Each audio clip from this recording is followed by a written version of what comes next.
Last question. My partner left a couple months ago. Hope the universe finds a way to bring us back together like you and Chase. What can I do in the meantime? Act as if the universe is not going to bring you back together. That's what you need to do. If you're living your life as if you're going to get back together with this person, you are not creating the best life for yourself now. You're living in the past, basically. You're not waking up every day and saying, all right, how am I going to create an epic life that I'm lit up by, that will make me so magnetic that whoever my person is will come to me. This breakup is an opportunity for you to find authenticity in all things that are relationship based. Damn it, dude, it's painful. But if you can just look at this like an opportunity to grow, you're going to get freaking emotionally jacked through this whole thing.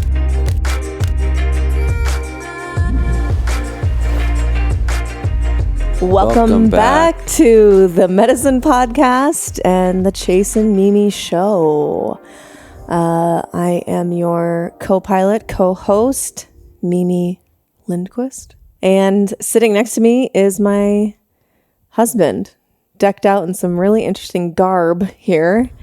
My lover, my partner, Chase. What's going on, everybody? I can't wait to get into this collar that I have on my neck. But first, this episode is brought to you by Intel AHCC, the world's greatest specialty immune supplement.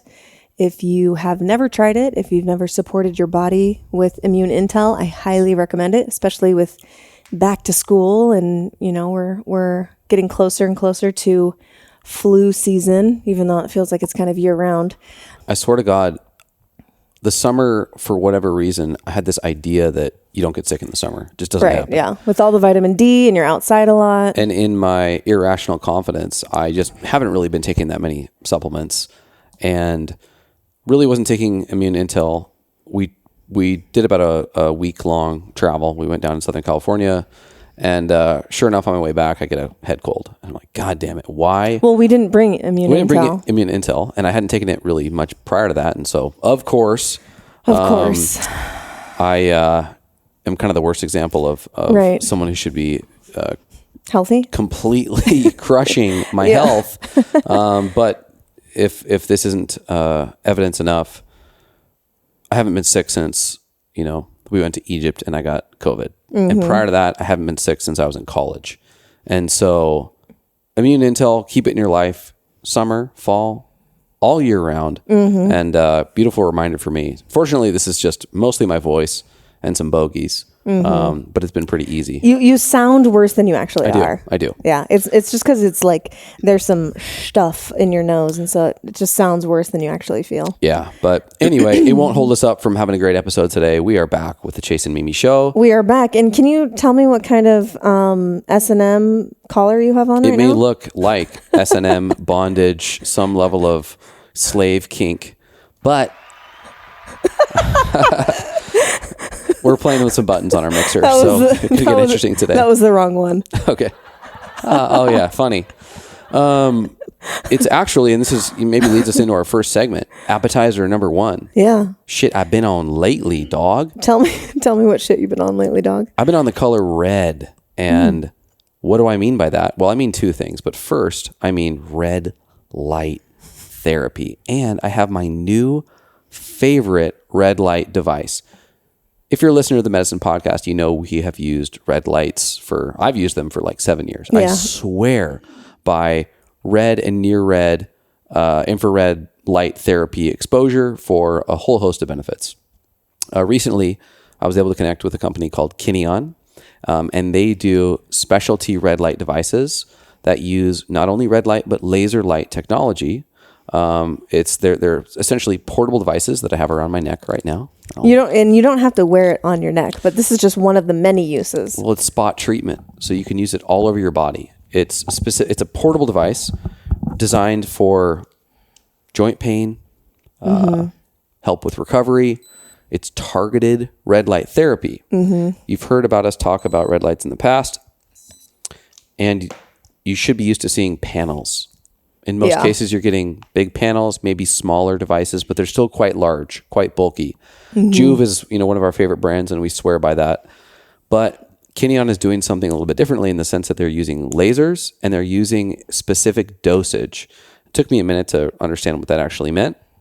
But dosage with light therapy has to do with time and distance that you're exposed to the light, as well as how stationary you are in relationship to the light. Yeah.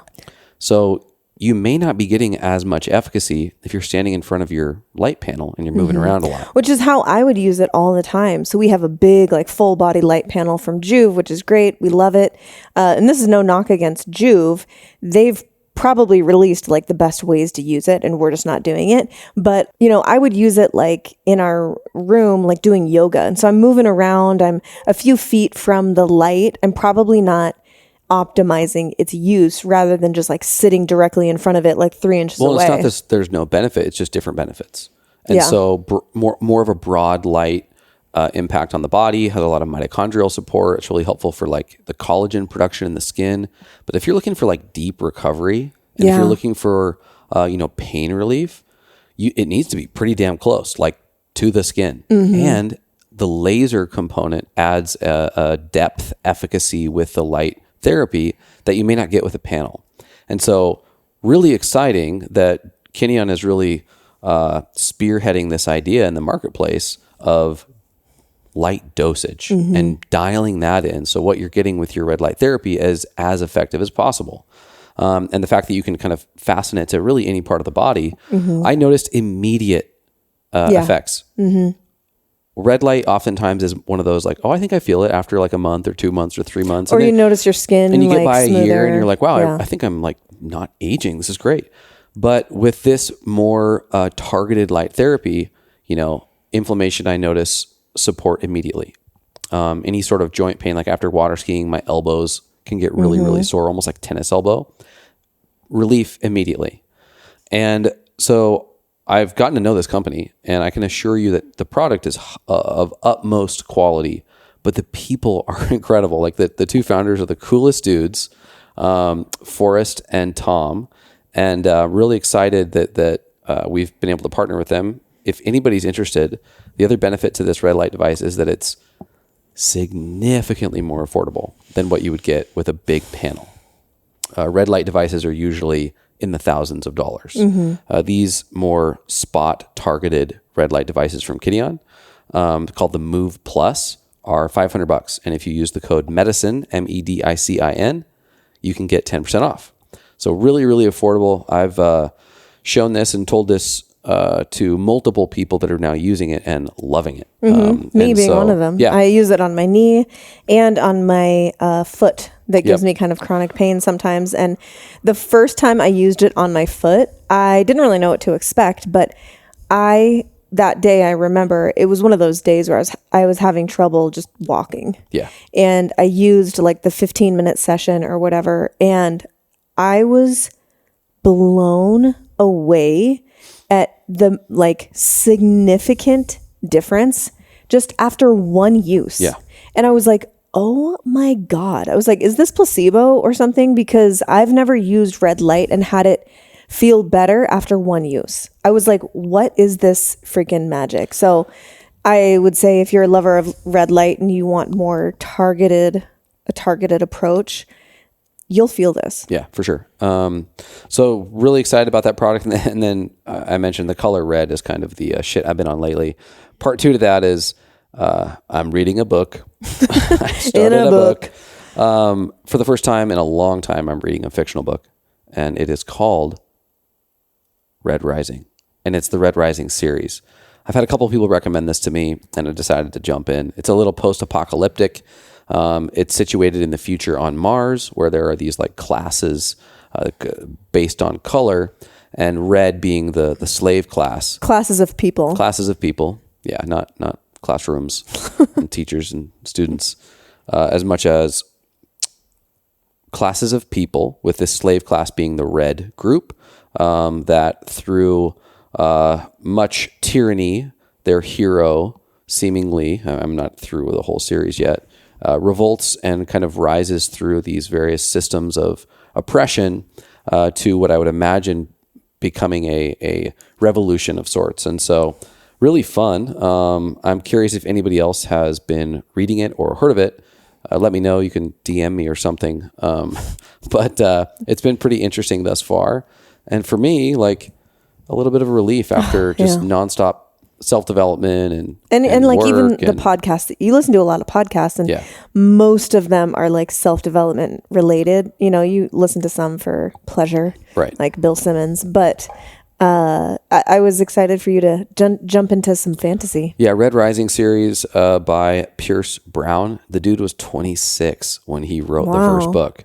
And I'm just like, good for him. Where I was at when I was 26 versus this guy. My God. Yeah. What kind of shit have you been on lately? Well, it's more like what kind of shit has been on me lately. So I have recently been using and loving my weighted vest. I shared about this a little bit on social media. I had like a video or a picture of me using the weighted vest, and it was a gift that I asked for my birthday. And so I've been using it for a few weeks now. And it's a 16-pound weighted vest. The brand is Zelus, Zelus, and you can find it on Amazon. There's a bunch of different options. I think they have like a 10, 12, 16, and 20, maybe more than that. But I went for the 16 and it was perfect. And the good thing about this vest is that the weight is distributed evenly across the entire vest. So it's not all on your back. It's not like wearing a weighted backpack where it kind of like pushes you forward. And then it's, there's some front weights or whatever that are kind of awkward. I really like that it's like distributed evenly throughout. And I've been wearing it on all of our walks and plan to use it on our hikes in Sedona when we move in just a couple weeks. And I really, really like it thus far. And it's easy to clip in. And the best part is you look like Laura Croft. Yeah, you do. It's badass. Well, you get like a hat and, some aviators and this like black, like, you look like you're like packing heat. Very Sarah Connor, Terminator 2. Yeah. I'm a big fan. Yeah. So, check it out. Again, the brand is Zelus, Zelus. If you want to add a little resistance to your walks,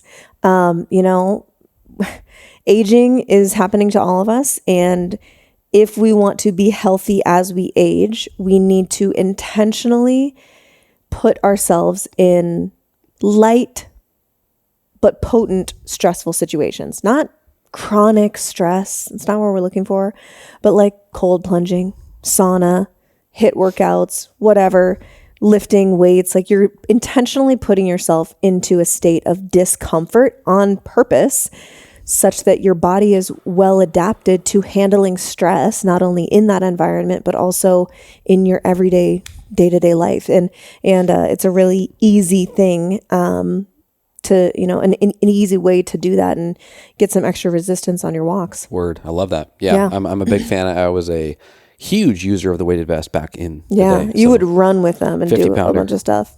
Yeah. And you can do a whole bunch of, I'm just using it walking, but I could easily do it with squats, lunges, push-ups, whatever. pull-ups, whatever. Yeah. All right. Appetizer number 2 and new segment alert.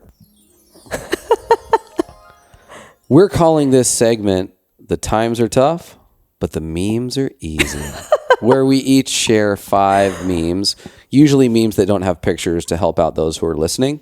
Or that you don't need a picture. 5 memes each that we've come across during the week that we just can't help but share. Yes. All right. Are we alternating? Yes. Or okay.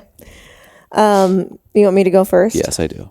To avoid straining your eyes at work, use the 30-30 rule. After 30 minutes of work, quit your job and buy a 30-acre farm in the middle of nowhere. I resonate with that. Yes. I never know how much laundry detergent to add, so I just pour until it feels right in my heart. That's what I do with garlic. Well, the magic school bus could be inside your ass right now and you have no idea. I hope so. Maybe that's my problem. Do teeth taste like nothing, or does your mouth just get used to the taste of teeth? Oh, that is such a good one. Right? Wow, that is a question to ponder. This would make me laugh so hard. I have thought this so many times. I feel so seen. I've lived in this world for 35 years in my case, and I still don't know what to say when someone knocks and you're in the toilet. What do you say? Well, my brother famously, when when he forgot to lock the porta potty and some young child opened the door and he was going number 2 and he just goes, pooping. Shout out to Cole. But seriously, what do you say? I usually go, hello, hi. I think I usually... I'm in here. I usually say like... Because you can't be like, yeah? Right. Like, you know what they want. Right. They want you out. They want you out. They want to shit. I think what I've come to believe is the best answer is saying... I have diarrhea. No, God. Saying, just a sec. That's nice. Just a sec. All right. Yeah. Okay. This is a good one that resonates with some content that we've had. Microdosing Catholicism by feeling vaguely ashamed all day for no particular reason.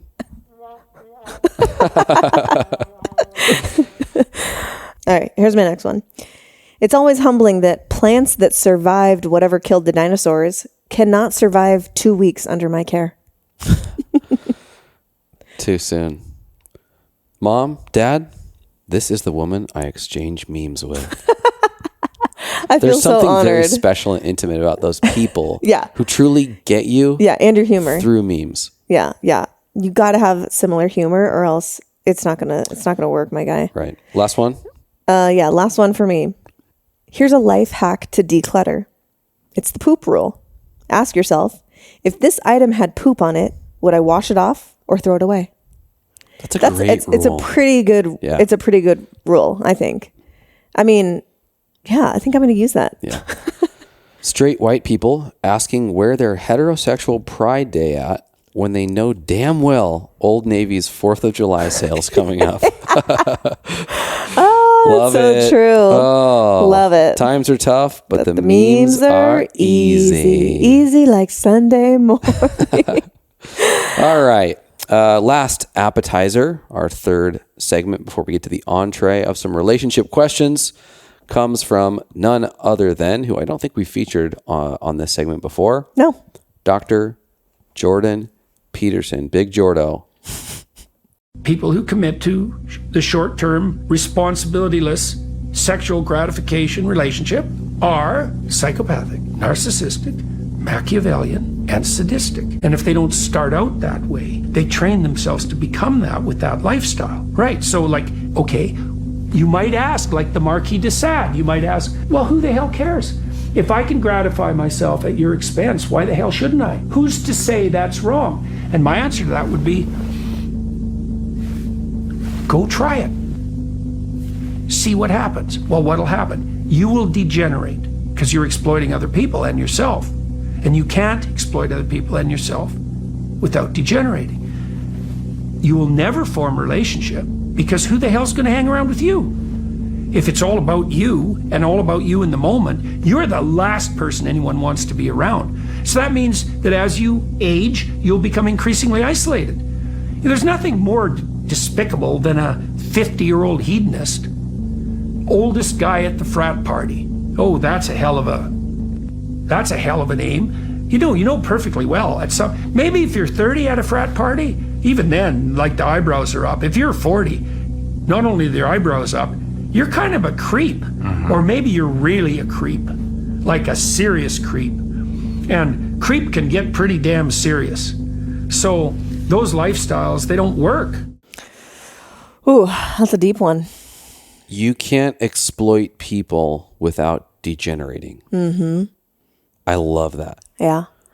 Without you can't degenerate other people without degenerating yourself. It's just so obvious. But when you're in the phase of life, usually, this is your 20s, when you're looking for transactional sexual relationships, college age, especially from the male perspective, you just want to slap your younger self or these other people that you see and just like, bro, think about long term. You will degenerate. This is a path to being narcissistic, but ultimately lonely and angry. And I don't think I have heard, at best, at worst, sadistic and Machiavellian and creepy. And creepy. I mean, I love how this clip is just riddled with Jordan Peterson idiosyncrasies that make him, that drive some nuts, but I find endearing. I don't think I've heard a logical articulation of the negative byproduct of this kind of behavior like that little clip. Yeah. It's really good. Because I think so much of our culture, especially now, it's like, love is free. What do you mean? And it's almost like it's being promoted to love whoever you want to love without responsibility or, long-term thinking.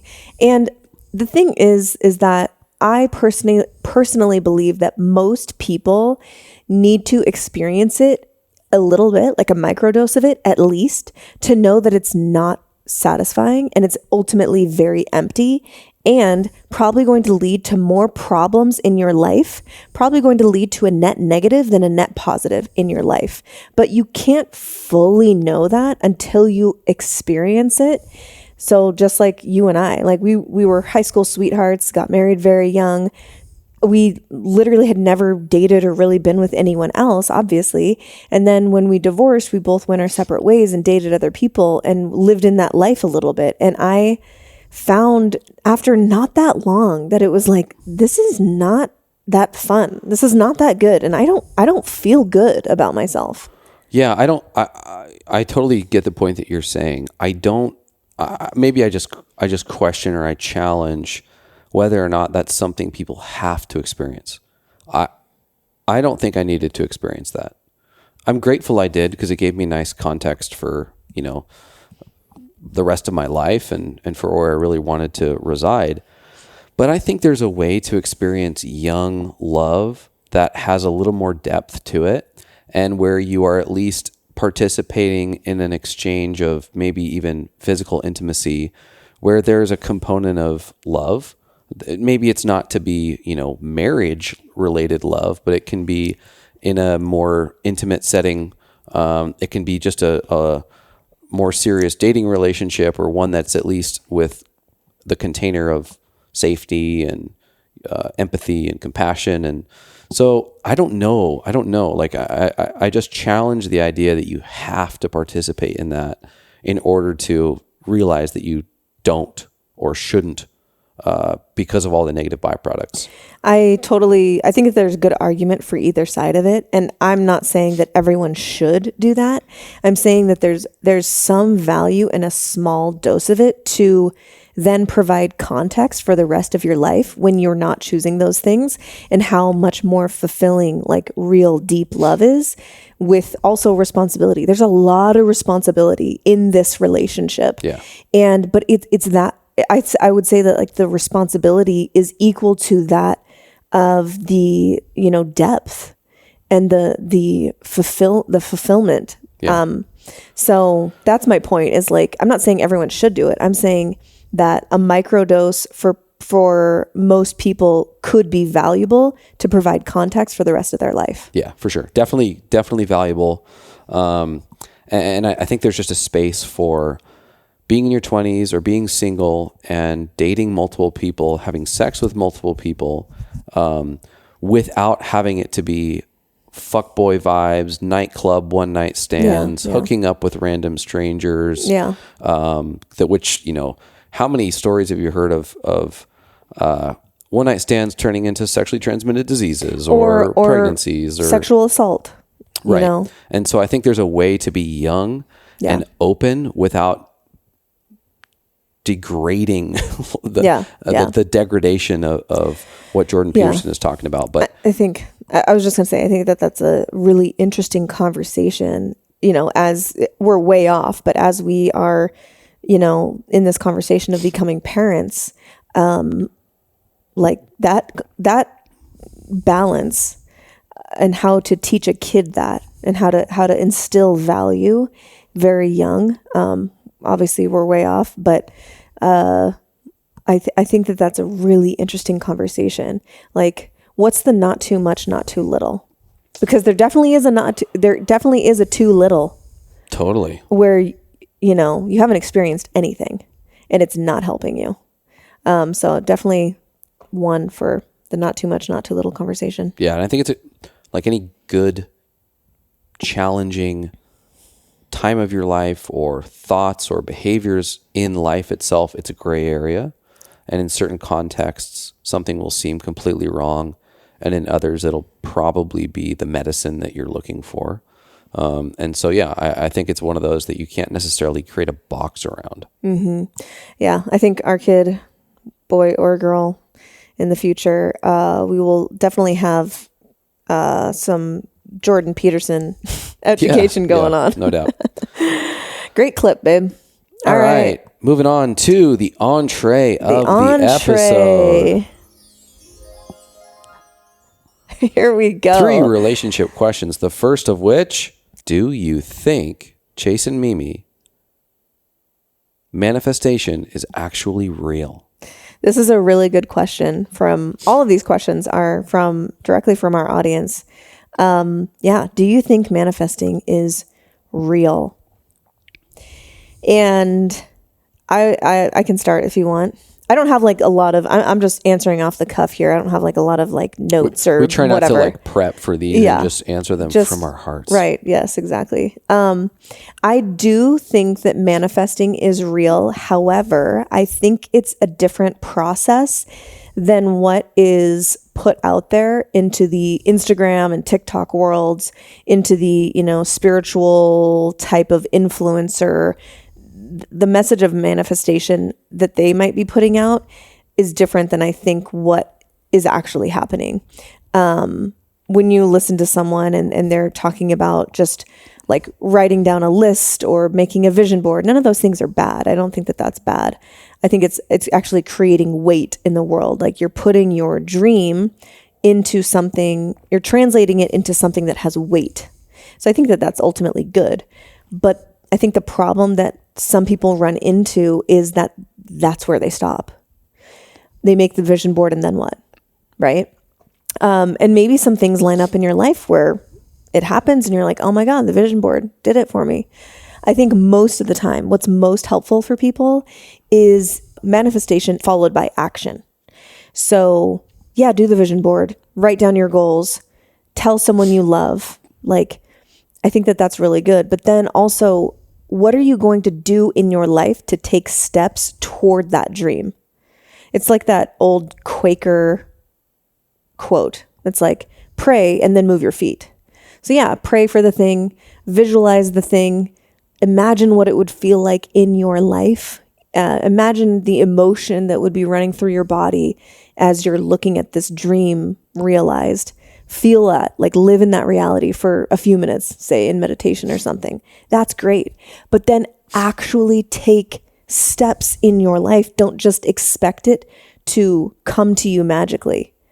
What are you going to do today or tomorrow to take a closer step to that? I envision it as like, okay, you say your dream, and then every time you take a step forward towards that dream, you take action, it's also taking a step forward. So you're not just expecting this thing to just float to you magically. That's the way that I think about manifestation. Do I have any proof of that? Not necessarily, but that's what makes the most sense to me. Yeah, no, I'm right there with you. Like, to answer the question, yeah, I do think manifestation is real. And I think you can manifest. It's been completely commercialized, bastardized, and it's just filled with grifters. And I'm a manifestation coach who charges $1,000 to tell you how to rub $100 bills on your pussy, like freaking crazy stuff. And this is like actually a real video that we've seen, y'all. Yeah. Like, it's actually crazy. Or sitting around like you have a magic genie that you can just sit and pray hard enough and something will appear in your life tomorrow. I suck at golf, okay? I'm not very good. I don't play very much. I can swing pretty well. I have enough ability to hit a good shot.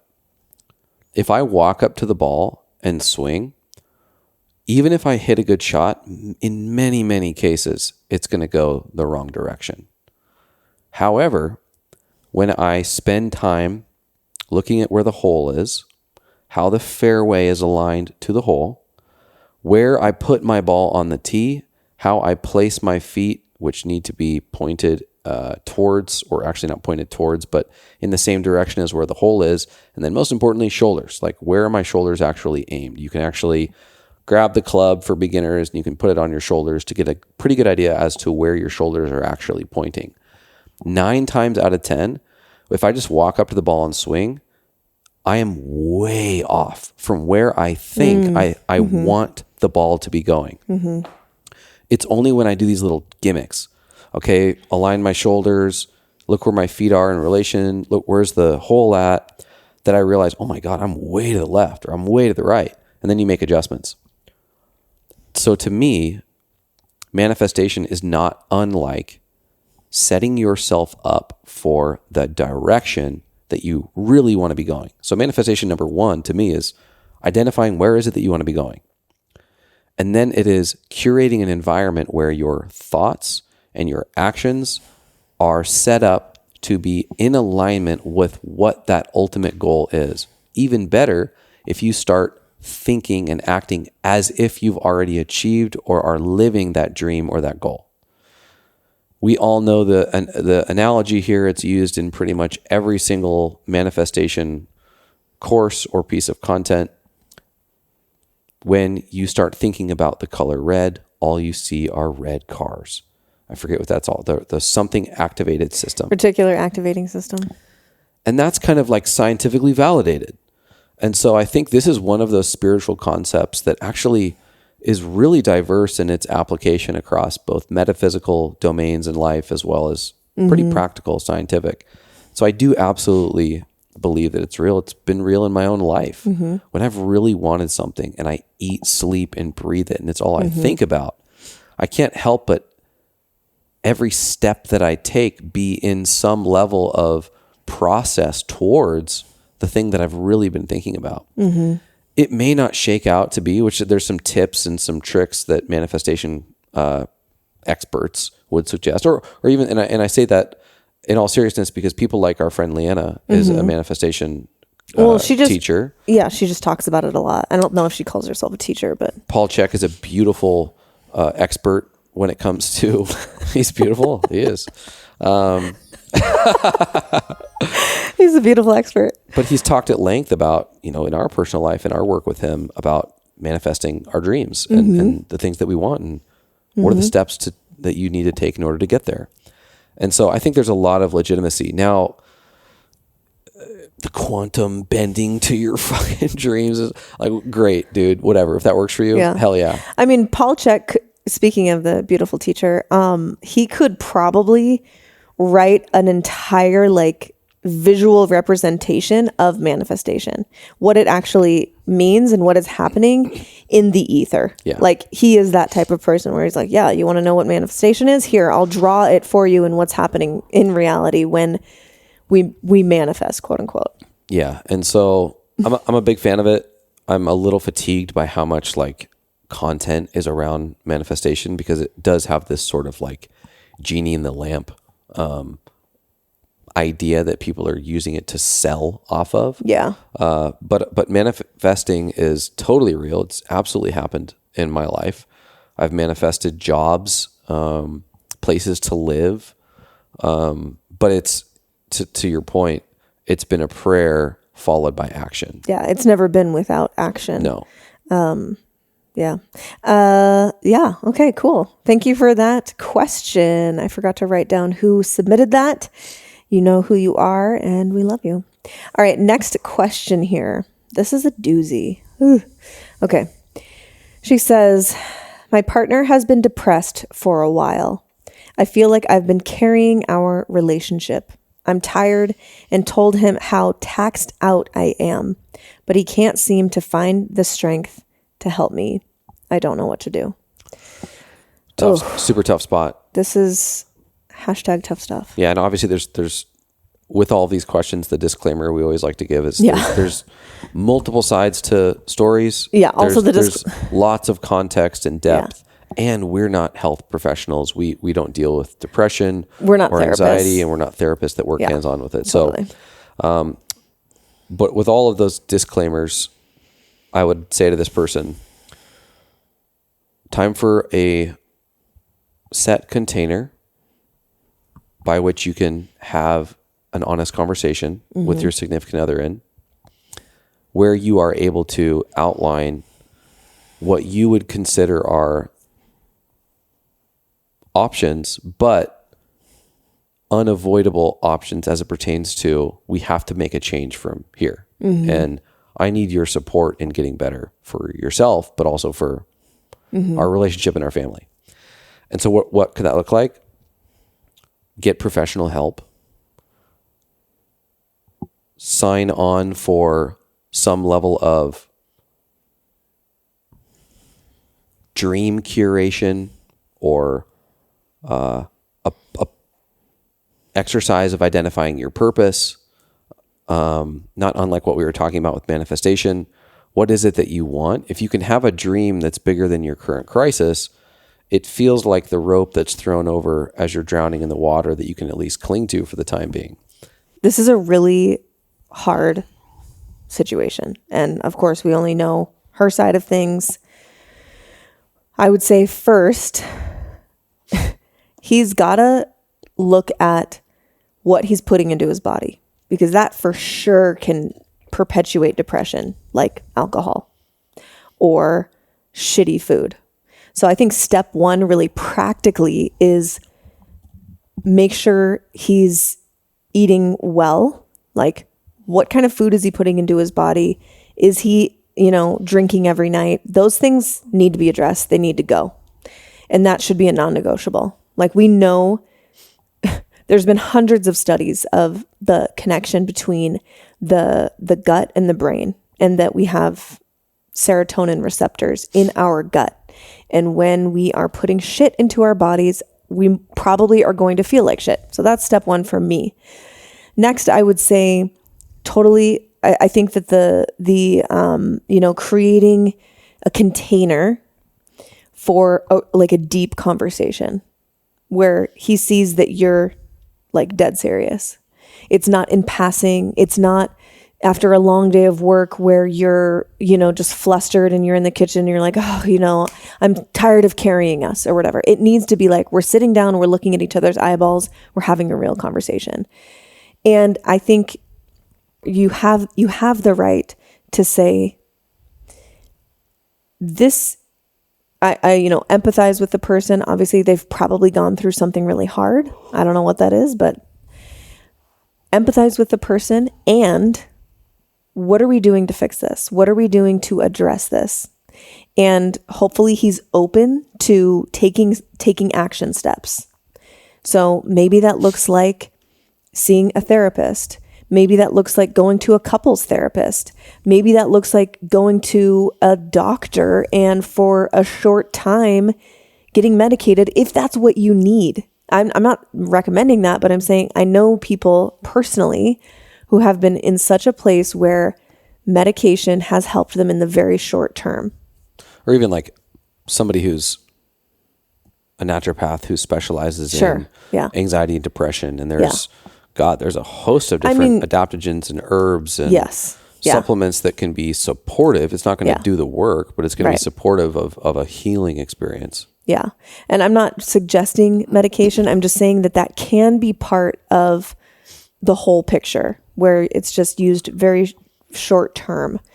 It's really helpful to have an expert or a guide that's not your wife or your girlfriend. Right. In fact, it probably shouldn't be because of the toll that can take on the person that you care about so much. You need a professional.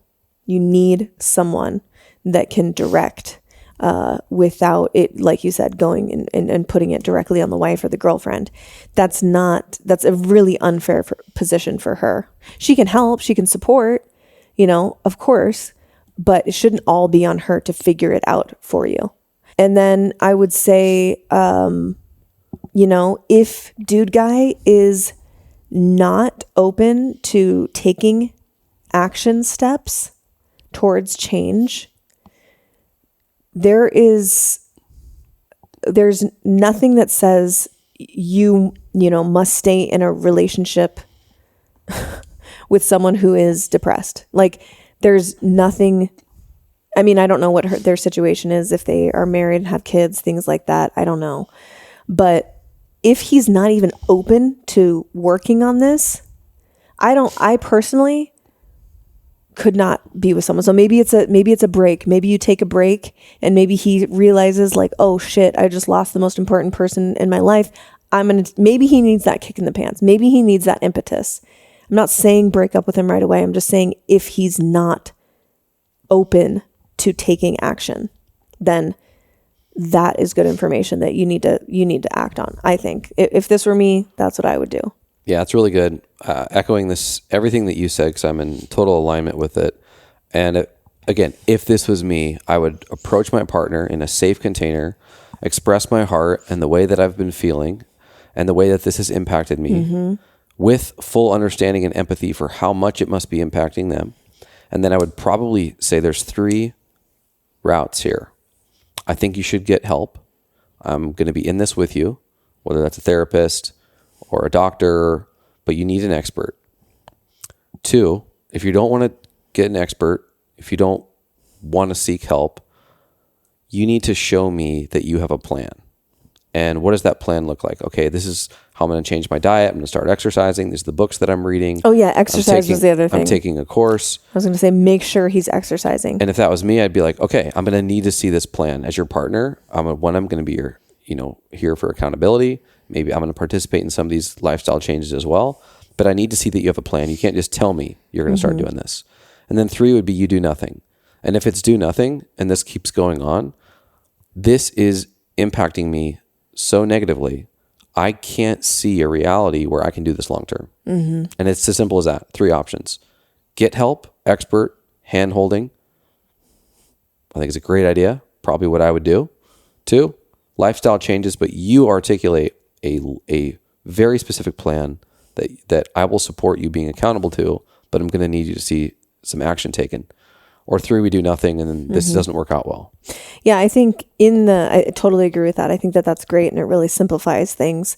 In the vein of, if they choose to get help or work with a professional, maybe it's someone like a therapist, a psychologist, yes. But also, I think it would be beneficial for a depressed man to get into a men's group. Yeah. Because guaranteed there's going to be other men in there, maybe all of them, that have been depressed at some point in their lives. They will know exactly how you feel. And I am just a huge advocate of men who are struggling in basically any way. I think men need to sharpen men. For sure. Like, good conscious men need to sharpen other men into good conscious men. Yeah. It's not going to come from a woman, in my opinion. I think the best approach is going to come from a man. Yeah, we've talked about this on previous episodes, but just a couple of people that we know in our life that are great resources for men's work, men's groups. Mike Salemi, who's been on the podcast with his wife, Lauren. He does a fantastic job. Ben Goreski, who's been on the podcast. He's dedicated his life to men's work, and he comes from having a background in addiction. And he was definitely in a state of depression at one point in his life. Yeah. John Wineland, obviously, J-Dubs, master. If you want to check out some of his content and where you can participate in John Wineland related men's retreats and men's work. So yeah, those are at least a few names that come to mind. Yeah, I hope that helps. It's a doozy. It's a tough one. All right, you want to go for the last question here? Last question. My partner left a couple months ago. Crying emoji and a broken heart emoji. Hope the universe finds a way to bring us back together like you and Chase. This was addressed to you. What can I do in the meantime? You want me to start? Sure. This is really tough. Anytime your heart is broken, someone breaks up with you and it was not mutual, that's really tough. It's really heartbreaking. I would say addressing the part of the question where she says, I hope the universe finds a way to bring us back together like you and Chase. I'm not sure if this is a man or a woman, actually. I think it's a woman. What can I do in the meantime? I would say, act as if the universe is not going to bring you back together. That's what you need to do. And we hear this a lot, actually. I've heard it 10 times where people break up, they weren't ready to break up, or, it's not mutual. And, they're using our story of reconciliation to fuel this dream that, it happened to Chase and Mimi. It might happen for us too. Yes, that's possible. It could. It totally could. But here's the thing. Chase and I never thought we were going to see each other again. Neither one of us behaved as if we were going to get back together. When we started spending more time together platonically as friends, there was no romantic intention. Neither one of us thought it was even an option to get back together because we were divorced. Now, I realize if this is just a boyfriend-girlfriend situation, it's not as strange to get back together as it is, oh, you guys divorced and you're getting back together. I realize that. But I think if you move through life right now as if you're going to get back together with this person, a few things are going to happen that are not going to be in your favor, in my opinion. You are going to close yourself off to other potentially more aligned partners. Say this guy is not your person, but you think he is your person. But clearly, if he doesn't want to be with you, if he ended the relationship, like, it's not mutual. So do you want to be with someone who didn't see the value in being in relationship with you? Like, it's tough. It's a really tough pill to swallow. But if you have your sights set on that type of person, you're going to automatically close yourself off to the person that does want to be with you and does want to choose you over everyone else. So I think energetically, you're going to be closing yourself off, even if it's subconscious, even if you're like, yeah, I'm dating other people. But in the back of your mind, you're like, you're comparing everyone to this person. I think that that's a problem. And I personally believe that if you're living your life as if you're going to get back together with this person, you are not creating the best life for yourself now. You're living in the past, basically. You're not waking up every day and saying, all right, how am I going to create an epic life that my person will be, that I'm lit up by, that will make me so magnetic that whoever my person is will come to me. And this is something that I engaged in when we were actually apart. We weren't even talking. I didn't even think of or picture Chase at all. He wasn't even in my mind. But what I did picture at night, I would sit in my room and I would sit in meditation. The light would be off and I would just sit there and I would imagine a tether from my heart to my person, whoever my person is, whoever my person was. That there was a tether, an energetic tether between my heart and theirs. And I would sit in that reality that my desire of wanting to meet and be with this person would sort of travel along this tether, and that they would feel it somehow, wherever they were, whatever they were doing in life, that they would feel this. Wow, very magical. I would do this all the time.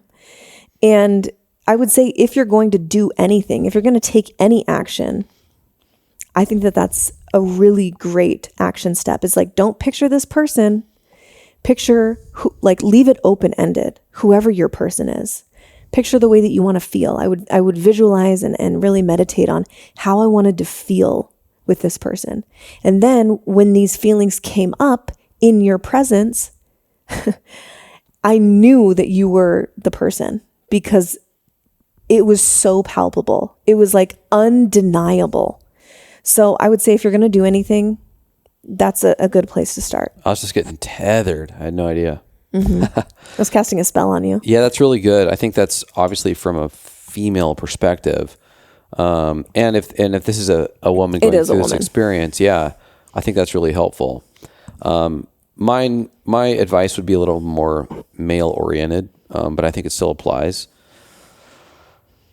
If your significant other broke up with you and you still have feelings for them and you still may want to be with them, move on. Like, move on as soon as you can. Look at the relationship and evaluate whether there is something that you can learn from it. That relationship is such a teacher.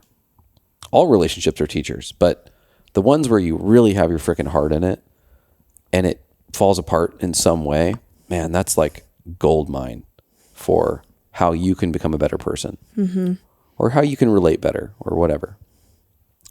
If you're able to evaluate that without a ton of emotion, and you can get to the point where you see some areas that you could have absolutely worked on or been better at, like, great. Start making some of those changes. If those changes take place, you start to orient your life in a direction that feels really authentic to who you are or who you want to be, that you've evolved past this, you've used this as a catalyst to grow, and you are now a better expression of your true self. And this person, in whatever way, shape, or form, comes back around, and even if you end up reaching out, like we did, very relatively neutrally, just it was very platonic. It was like, do you just want to catch up? That's totally fine, but ensure that there's no outcome that you're attached to, like we're going to be friends or we're going to get back together. Because I really do think that reconciliations happen the most authentically when the people have moved on with no idea as to whether or not they'll ever be or see that person again, and get an opportunity, if it makes sense and if it's even there, to choose each other. A relationship that reconciles without that, I'm not saying could never work. I'm sure it can. I'm sure there's many, many cases out there where someone got broke up with and a few months later they're like, I still have feelings for you. You want to try it again? And they just do it and it's fine, whatever. I just think that the uniqueness of our story is that we both moved on. I mean, we literally divorced, legally divorced, didn't talk to each other for years.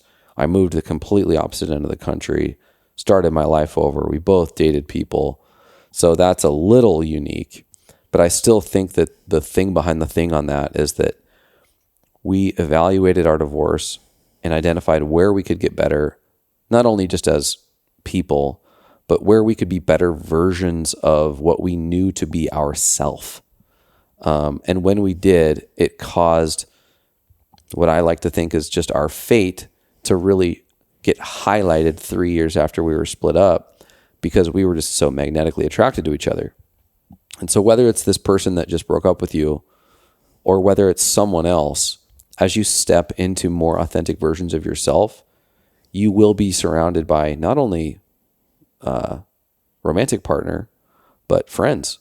Mm-hmm. It was no mistake that in those 3 years, I found my people, the people that I'm still best friends with. Yeah. That I found the work that I wanted to do in the world, that I found a relationship with my soul and with God to some degree. And we both addressed our physical health. And so this breakup is an opportunity for you to find authenticity in all things that are relationship based, including, yes, who your next partner, your romantic partner is going to be. Great. But it's going to be yourself. It's going to be your purpose. It's going to be the friends that you have. And so, damn it, dude, it's painful. Fuck. Trust me. It's painful. But if you can just look at this like an opportunity to grow, you're going to get freaking emotionally jacked through this whole thing.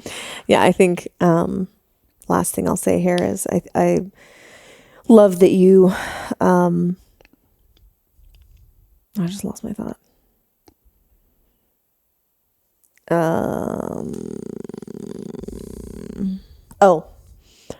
Last thing I'll say here is I love that you brought up that this is an opportunity for development. I think too often our friend Mark Groves says this all the time. Too often people break up or get divorced and they don't reflect on what happened and how they contributed to the dysfunction or the separation, right? And I think that that's really, really important anytime you break up, because I would not have been in a place where we would even have a chance had I not addressed inside of me things that I was not willing to look at that contributed to our separation and divorce. And you did the same. I know you did. For sure. And so if neither one of us did that and like legitimately reflected and been like really honest with ourselves, there's no way that we would be back together today if we hadn't taken ownership and learned from and made different choices from that learning. So I think that that's really, really important. Instead of spending your energy on hoping and wishing that the universe brings you back together, you know, put that energy towards how did I contribute to our separation and what is here for me to learn? Yeah. And do yourself a favor, hack. Don't hold on to shame for too long or at all. But I raked myself over the coals like it was the biggest failure that I could have possibly imagined in my life to get divorced. And it's one thing some of those experiences, you know, emotionally are unavoidable. Yeah. So you just ride it out. When you're feeling like shit, you just fucking ride it out. But don't put yourself back into that state after a little while. Yeah. It hurts when it happens. But like if you're months and months and months later and you're still emotionally putting yourself back through the shame or the failure or the feeling of failure, you're just doing yourself a disservice. Yeah. So like the moment that you let that run through your body, just leave it. Leave it there and move on, because this is the weight on the bar that you get to back squat a few times and build those beautiful leg muscles. Right. All right. Hope that helps. All right. We're moving on to our dessert of the episode, as we call it. This is the crazy story. I'm having way too much fun with these buttons. Okay. I have the crazy story today, so I will be reading it. Let me adjust some things here. This is from our friend, Reddit. This is a girl. Me and my little sister went camping in the woods very close to our house when we were kids. We had seen this bald guy with a blue shirt and a dog walking around, which isn't unusual for the area. You'll often see people walking and say hello. For some reason, though, I just got this tight feeling in my chest. And my sister must have too, because we both just gave each other this look. I don't know what it was that made me do it. This is very out of character for me, but I actually took a photo of the back of him as he was walking away. A while later, we see the same guy again near the lake. He comes over to us and asks about the tent we're carrying, where we'll be setting up, and are we camping with our dad? We say yes, we're just going to see him now, which is a lie. We must have had the same moment of psychicness because we walked off up a fork in the path until we were out of view. Then looked at each other and jumped down a path hidden by the bushes and waited behind them on the parallel trail for a bit. The guy watched us walk off, pretended to play with his dog until he couldn't see us, then turned around and ran up the path after us. Thankfully, he didn't see us hidden and carried on straight where he thought we had gone. We decided camping was a bad idea and went home. That evening, my mom shows us a post in the local residents group, which is a picture of the same bald guy trying to break into someone's house. Apparently, he had just been walking around trying people's front doors and claimed to be a repair guy when he was stopped. I dread to fucking think what his intentions were, but it was very lucky me and my sister knew those woods so well, otherwise we wouldn't have thought to go down one of the hidden paths. God. Just like, oh my God. I just like puts chills up your spine and just so gross. Moral of the story? Are you asking me? Mm-hmm. The moral of the story is always take a weapon camping. That's really good. What's your moral of the story? Don't trust bald guys? Especially if they're fat. Named Jim. Moral of the story? Yeah. And something I'll be teaching my child. Just because it's an adult doesn't mean you have to listen to them. Doesn't mean you have to assume that they have your best interests in mind.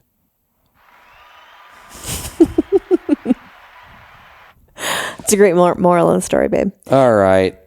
Thanks, everybody, so much for hanging out with us. We hope you enjoyed it. We hope we made you laugh, made you think, made you question what you think you know.